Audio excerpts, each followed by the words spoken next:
est dans une situation un peu complexe. On a un état de la menace qui est excessivement élevé, avec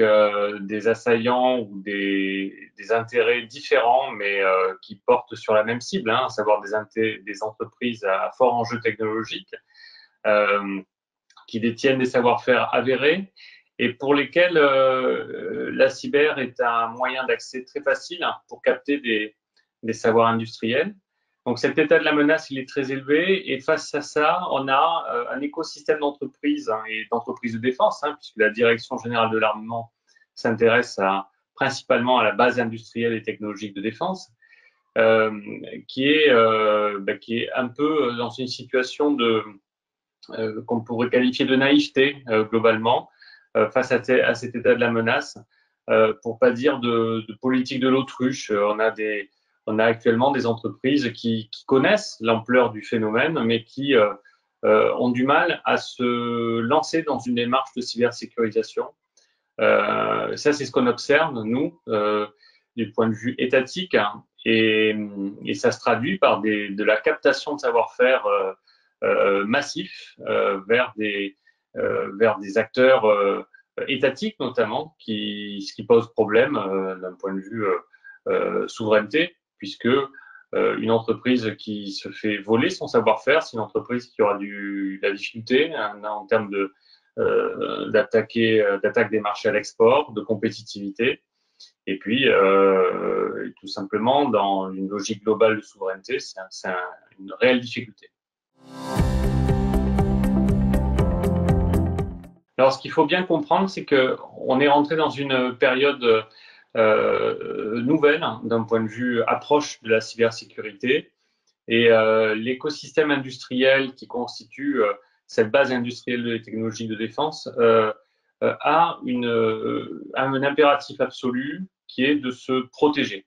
Ça a toujours été le cas, mais avec l'intensification de la menace dont je viens de parler, c'est une exigence qui devient absolument incontournable. Les grands industriels de l'armement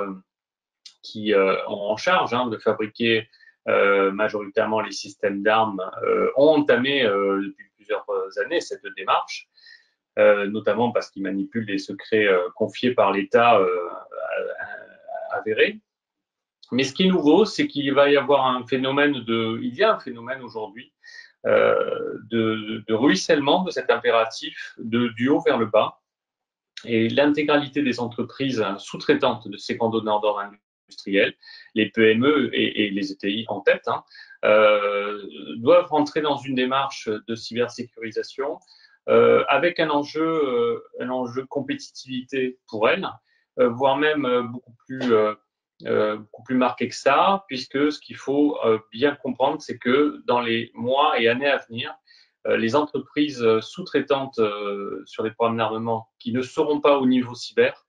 requis ont de véritables risques de sortir de cet écosystème,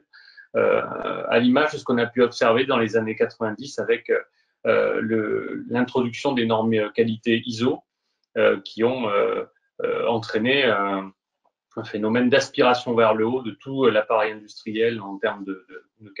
qualité, de prise en compte de la qualité. C'est un peu cette période-là qu'on est en train d'ouvrir aujourd'hui avec la cyber. Il faudra avoir un certain standard cyber. Et pour ce qui est des entreprises de défense, on voit bien que les systèmes d'information, notamment, qui ne seront pas capables de traiter conformément au cadre réglementaire des informations sensibles, ne seront pas dans les clous. Voilà.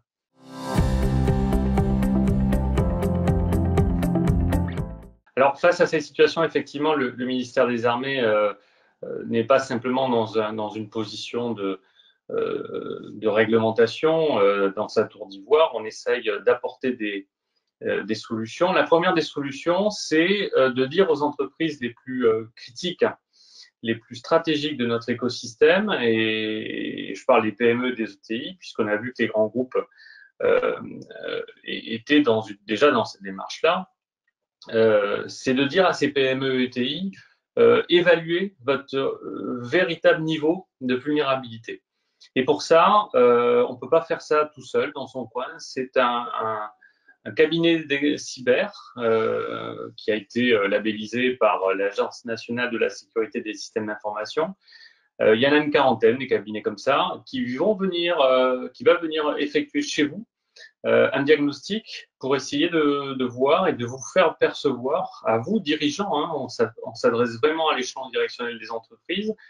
votre véritable niveau de risque. Donc, ce diagnostic cyberdéfense que la DGA a mis en place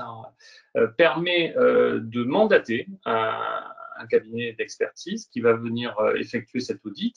va venir ensuite vous accompagner en tant qu'entreprise pendant quelques mois pour vous faire mettre en place des mesures de sécurité ou organisationnelles d'ailleurs les plus évidentes à mettre en place, et ensuite va vérifier avec vous que certaines des vulnérabilités les plus saillantes ont été comblées. Ce DIAC cyberdéfense, il est là pour vraiment faire prendre conscience aux dirigeants de sa situation réelle en toute objectivité. Il est cofinancé par la DGA à partir du moment où une entreprise est éligible, et il permet d'entamer véritablement cette démarche de cybersécurisation. Par la suite, il y aura forcément, selon les situations, des investissements à réaliser. Il ne faut pas se cacher. La sécurité, ça a un coût, que ce soit un coût humain, ça peut être aussi un coût matériel. Et là, nous travaillons avec des acteurs régionaux pour essayer aussi de mettre en cohérence les dispositifs régionaux d'appui, puisque vous savez que dans différentes régions se mettent en place des solutions des feuilles de route cyber.